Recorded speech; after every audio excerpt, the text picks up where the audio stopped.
seperti apa? Dan senang, sangat baik, senang, baik dan senang, ya. Bahagia, happy, lumayan. Ini mata pelajaran baru yang akan kita pelajari adalah mata pelajaran baru di kurikulum tahun 2025-2026. Ini merupakan mata pelajaran pilihan, yaitu namanya coding dan kecerdasan artifisial. Pernah kalian lihat seperti ini? Kita belajar tentang pengelolaan data menggunakan konsep berpikir konsep. Kamu lihat di situ ada anak naik sepeda, kemudian ada anak naik apa lagi? Ada yang motor. Nanti kita menghitung waktu tempuh perjalanan kamu dari rumah ke sekolah. Mungkin dari rumah ke sekolah kan beda-beda. Ada yang jalan kaki, ada yang naik angkot, ada yang naik motor, ada yang naik mobil. Nah itu nanti kita menghitung waktu tempuh. Kita berkaitan dengan pengelolaan data. Jadi dikaitkan dengan berpikir komputasional. Nah nanti pertemuan selanjutnya nanti kalian bikin pakai aplikasi. Namanya adalah Victoblog. Namanya. Itu visualisasi dari nanti aplikasi dari yang sudah kalian buat hari ini. Paham? Karena hari ini kita memang hanya fokus di dekomposisi dan pengenalan pola, ya. Mungkin masih ingat di pelajaran informatika Ibu pernah sampaikan, benar nggak? Ada yang namanya berpikir komputasional, ada 4 tahapan kan? Ya. Ya, oke. Ibu akan tunjuk siapa yang menjawab apa itu. Kita putar. Sauki. Sauki. Oke, Sauki. Ada 4 tahap berpikir komputasional, apa aja coba? Dekomposisi, ya. Pengenalan pola, ya. Terus abstraksi, 3 lagi. Algoritma, ya. Hafal benar ya. Memang masih baru ya. Oke, coba diulang bareng-bareng. Apa tadi? 4 tahapan berpikir komputasional itu ada 4. Ada dekomposisi, pengenalan pola, abstraksi, algoritma. Perhatikan, berpikir komputasional itu tidak hanya untuk mata pelajaran atau seorang programmer, paham ya? Bukan hanya berkaitan dengan program, tapi bisa diaplikasikan dalam kehidupan sehari-hari. Coba pengen tahu, karena berkaitan dengan pengelolaan data, kalian mungkin tahu apa itu data. Coba tolong diisi. Data itu apa? Sama contohnya, yang merupakan dasar dari pembelajaran coding dan kecerdasan artifisial. Nah ini judulnya. Judulnya adalah pengelolaan data dan penyusunan instruksi, memahami data dan algoritma dalam kehidupan sehari-hari. Oke, mata pelajaran hari ini seperti ini. Ya, tujuan pembelajaran hari ini adalah peserta didik dapat mengelola data sederhana menggunakan konsep berpikir komputasional, yaitu dekomposisi dan pengenalan pola. Itu yang akan kita rumuskan. Siap belajar? Siap. Oke. Coba sebelum belajar, udah pengen tahu semangatnya. Tepuk semangat.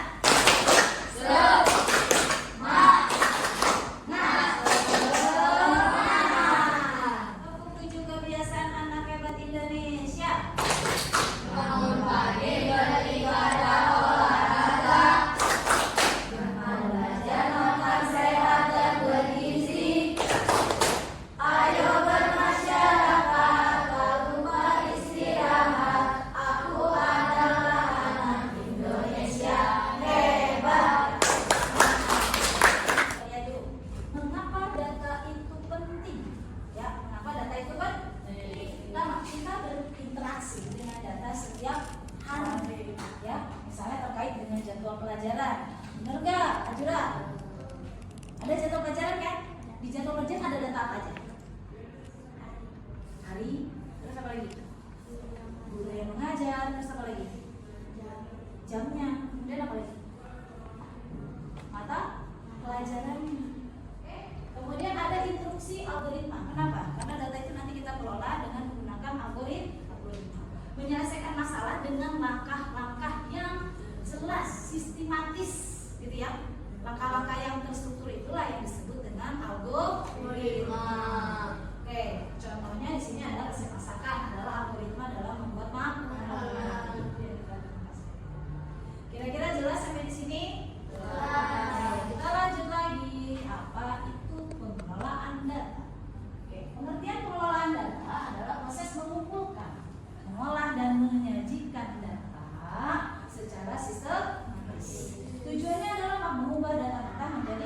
informasi yang penting. Data dibagi ada beberapa, contohnya ada data kualitatif, ada data kuantitatif. Kualitatif itu berkaitan dengan atribut, misalnya gini, warna mobil merah, gitu ya, putih, biru, gitu ya. Tapi kalau data kuantitatif berkaitan dengan bilangan. Itu ada dua, ada diskrit, ada kontinu. Diskrit itu misalnya kayak gini nih, jumlah kelas 7C berapa? Nah, itu namanya adalah diskrit. Tapi kalau yang kontinu itu yang kayak misalnya, Sauki diukur ya tinggi badannya. Ya berapa tinggi badan kamu? Nah sekian, pengukuran. Jadi melalui proses pengukuran, itu namanya data kontinu. Kemudian ada juga data dibagi menjadi data primer dan sekunder. Data primer itu diambil secara langsung. Misalnya nih, kamu mau ngecek waktu kamu berangkat dari rumah ke sekolah pakai stopwatch, ya langsung tuh. Nah tapi kalau yang sekunder itu kamu ngambil dari sumber tertentu. Misalnya mengambil data cuaca dari situs BMKG untuk tahu cuacanya. Kamu bisa pakai alat bantunya untuk menghitungnya, nanti pakai spreadsheet, ya pakai spreadsheet.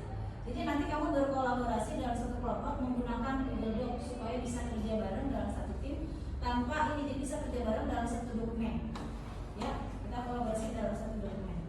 Ini ada LKPD-nya, bisa. Nah, di sini kemudian aktivitas yang pertama yang kamu lakukan nanti di LKPD yang nanti Ibu share di sini, nanti ada ya LKPD-nya. Kamu lakukan aktivitas satu, melakukan dekomposisi dulu. Apa itu? Kamu cari data-data apa saja yang relevan terkait waktu tempuh perjalanan kamu dari rumah ke sekolah, dan data yang tidak relevan. Kira-kira apa data yang dibutuhkan untuk menghitung waktu tempuh? Contohnya di sini ada misalnya jarak, perlu kan? Jam berangkat, ya kan? Jam tiba, kemudian kondisi cuaca, perlu nggak? Bisa jadi kan hujan. Nah, kemudian transportasi yang digunakan, misalnya apa? Mobil gitu ya. Nah, data-data seperti itu silakan nanti kalian diskusikan bersama kelompoknya. Nah, kemudian aktivitas yang kedua, kamu lakukan pengenalan pola. Dari data yang ada, kita harus bisa melakukan pembersihan dan validasi data. Nah, data yang kita kumpulkan belum tentu itu data yang valid semua atau data yang benar. Bisa aja ada salah ketik, salah tulis, ya kan? Ya kan? Salah nulis di tempatnya, nah sehingga ada data yang tidak valid, dan data yang tidak valid itu perlu dibersihkan, bisa dihapus atau diganti, dilihat data yang lain. Oh, misalnya jarak ini nggak ada jaraknya, ditulis jaraknya. Oh ini maksudnya salah, seperti itu ya. Atau ditanya ulang ke sumbernya. Ya kan? Kalau ada data yang kurang pas, kita tanya ke siapa? Ke sumber yang tadi kita nanya, siapa tahu itu salah pemahaman dan tidak benar. Nah ini ada gambar menyajikan datanya nanti dalam bentuk seperti diagram batang gitu ya. Nah, ini ada LKPD-nya. Silahkan kalian klik LKPD-nya. LKPD-nya seperti ini. Ini LKPD-nya, tolong kamu lakukan. Ini LKPD dari BB.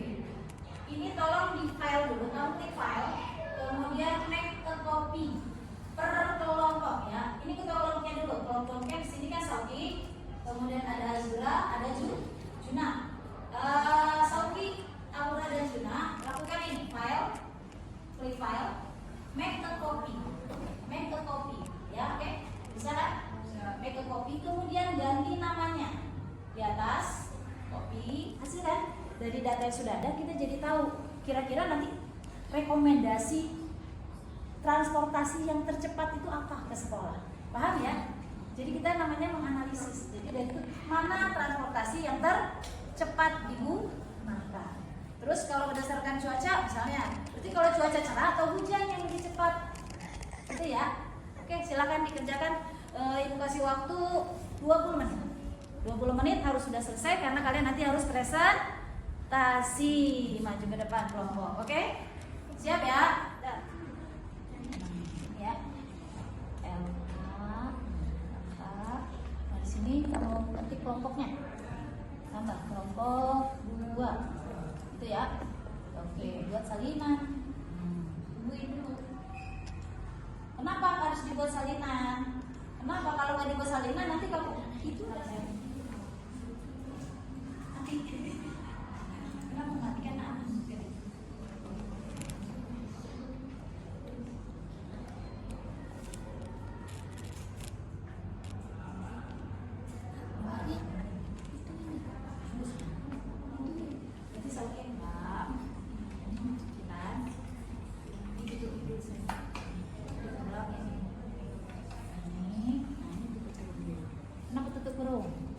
supaya apa? Kelompok ini yang dikurangin, kemudian dikali karena kita merubah satuan. Kali mas berarti datanya salah. Perbaiki. Diapain? Berarti apanya tuh yang salah? Apa waktu tiganya atau waktu berangkatnya? Berarti waktu pengambilan datanya ada yang tidak tepat. Itu ya. Kemudian ada nggak yang ada lagi? Ada yang kosong nih. Ternyata jaraknya si Kiki nggak ada jaraknya. Kamu cari nih di sini sepeda. Ada yang naik sepeda kira-kira berapa nih waktu tempuhnya? Itu ya.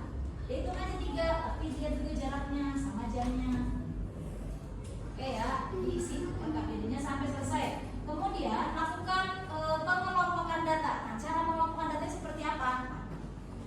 Kita gunakan namanya filter. Apa? Filter. Caranya seperti apa? Nih, kamu sorot dari sel A1 sampai terakhir, semua disorot. Kemudian ada gambar seperti corong, ya kan? Create a filter namanya, atau buat filter kalau bahasa Indonesianya. Itu di sampingnya ada grafik, kemudian ada gambar kayak corong ke atas gitu. Ketemu? Ketemu nggak? Ayo cari. Ketemu ya? Itu filternya. Udah? Oke bisa? Ya. Disorot dulu nih, sorot dari sini ke sini. Oke. Terus filter. Apa? Filter.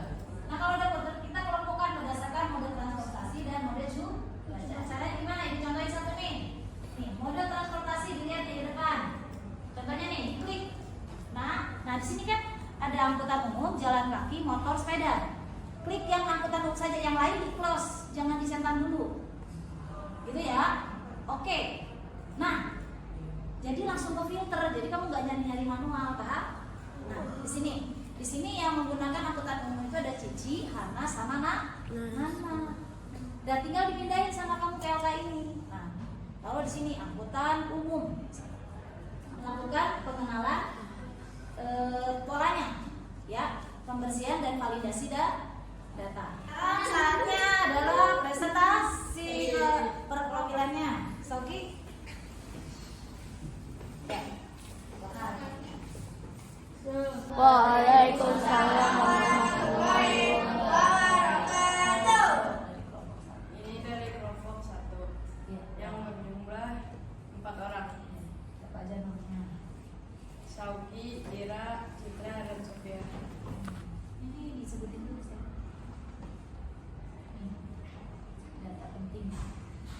Data penting 1, jarak 6 km, 2, waktu berangkat, 3, waktu duduk, 2, makanan, 3, nama guru, 4, jumlah buku di tas, dan 5. Jawab. Assalamualaikum warahmatullahi wabarakatuh. Waalaikumsalam warahmatullahi wabarakatuh. Kami dari kelompok 3, isi cuaca mempengaruhi kecepatan dan kondisi jalan. Hobi tidak ada hubungan dengan waktu tempuh. 6, hari lalu lintas bisa berbeda antar hari, misalnya weekend. 6, panci tidak ada hubungan dengan waktu tempuh. Aktivitas kedua, pengenalan pola data. Langkah pertama, pembersihan dan validasi. Langkah kedua, klasifikasi dan pengelompokan.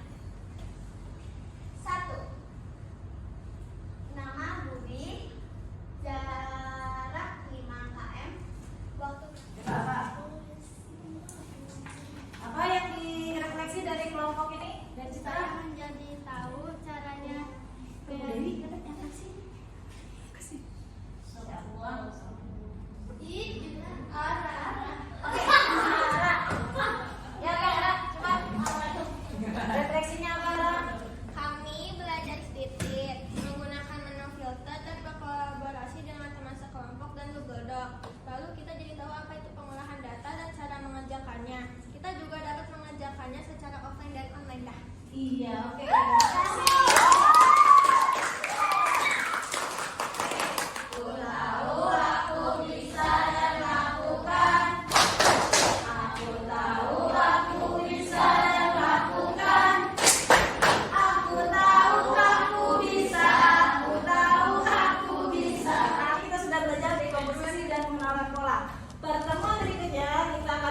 pelajaran itu terkait abstraksi dan algoritma. Kita akan menggunakan aplikasi Pictolog untuk membuat visualisasi waktu tempuh. Jadi nanti kamu belajar tadi